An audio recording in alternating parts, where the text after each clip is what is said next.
The morning started like any other. The sun came up, and its light sneaked into our apartment, making everything look warm and cozy. I stayed in bed a little longer, enjoying the quiet. Daniel, my boyfriend, and I had been living together for a bit more than a year. Daniel and I met back in college, and it didn't take long for us to start dating. He was fun, always making me laugh, and really sure of himself, which I liked. But Daniel could also get pretty mad sometimes, especially when things didn't go his way. We had argued before, like most couples do, but we always made it right again afterward. Daniel was a great guy, but when he got stressed, he could get pretty upset. I knew this about him and tried my best to understand. Today was a big day. Daniel's old friend, Chris, was coming over. Daniel had talked about Chris a lot. They have been best friends since they were kids. I was excited to finally meet him. I wanted to make our place feel welcoming for his visit. Our apartment was small, but felt just right for us.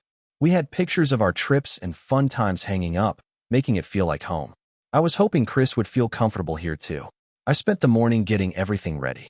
I cooked and cleaned, hoping to make a good impression. But I noticed Daniel was acting a bit off. He was quiet and didn't seem like himself. I thought maybe he was just nervous about seeing Chris again after so long. But deep down, I had this feeling that something wasn't right. I tried to ignore it, focusing on getting things ready, not knowing that the day was going to bring a lot more than just a friendly visit. It was going to be a day that would really test me and Daniel in ways I never expected. Life with Daniel before Chris's visit felt mostly smooth, like riding a bike on a flat road. Sure, there were bumps now and then, mostly because Daniel could get really heated up over small stuff. But we always found a way to get back to that smooth part of the road after each bump. The day Chris was supposed to come over started weird. The apartment felt too quiet, like when you're in a room you're supposed to be quiet, and you can hear every little sound. Daniel was quiet too, not his usual loud, cheerful self. I figured he was just nervous or maybe excited to see Chris. They hadn't hung out in so long because Chris lived far away.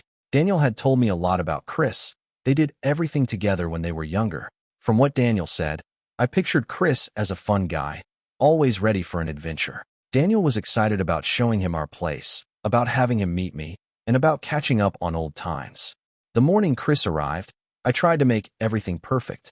I cleaned the house again, even though it was already clean. I made snacks and arranged them nicely on plates. I wanted Chris to feel welcome, but all morning, Daniel was off. He was there, but not really there. He was like a balloon that had lost some air, not flat on the ground, but definitely not flying high. When Chris finally showed up, everything changed for a bit. Daniel lit up like someone turned his switch back on. They hugged, laughed, and started talking a mile a minute. Chris was just like I imagined, tall, always smiling, and full of energy. Seeing Daniel happy made me happy too. We spent the day hanging out, talking, and laughing. Well, they did most of the talking. I felt a bit like I was outside looking in. They had so many stories I wasn't a part of, jokes I didn't get.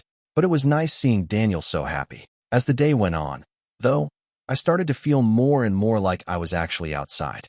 Daniel and Chris got into some serious talking about old times, and sometimes Daniel would look at me like he was checking if I was still there. I tried to join in, but it felt like throwing a pebble into a pond and not seeing any ripples. Then, things started to feel tense.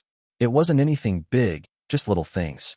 Daniel would snap at me over small stuff, like if I asked if they wanted more to drink, or he'd make a big deal if I laughed too loud or if I didn't get one of their jokes. It felt like he was picking on me, but in front of Chris. I tried to just let it slide off my back. I didn't want to ruin the day, but as the sun started to set, I could feel something big was about to happen. It was like the air before a thunderstorm, all heavy. We were all sitting around, the room getting darker, and that's when it happened. Daniel turned on me over something so small, I can't even remember what it was now. But his words were big and sharp. They cut right through me, and I couldn't hold back the tears.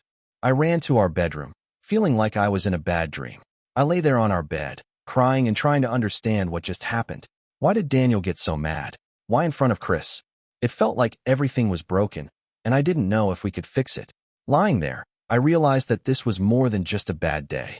It was a sign that something wasn't right between me and Daniel. We needed to talk, really talk, about everything. But first, I had to get through the night. The night crept in, suffocating me in its heavy silence. I retreated to my sanctuary, the bedroom, where my sobs echoed off the cold walls. Curling up on the bed, I sought solace in the darkness, tears streaming down my cheeks and soaking the pillow. How could this be? I screamed silently. Daniel, the man I love, the man I share my life with, how could he say such cruel words? The pain of betrayal pierced my heart like a sharp knife. Weak rays of light filtered through the window, casting faint shadows on the photos hanging on the wall, memories of our happy times together. Now they seemed to mock me, a reminder of a happiness that felt like a distant past. The warmth, the laughter, the gentle hugs, all of it vanished, leaving behind an endless void. The small bedroom, once our safe haven, felt suffocating and alien. Throughout the night, I tossed and turned, my mind racing with thoughts of Daniel's words. Why was he so angry? What did I do wrong? The more I thought, the more trapped I felt. Sleep evaded me, leaving me only with haunting questions and a dull ache in my heart. The next morning, I left the bedroom. The apartment was silent. Daniel wasn't there. He must have left early, maybe to avoid talking about what happened. The quiet felt like a relief and a weight all at once.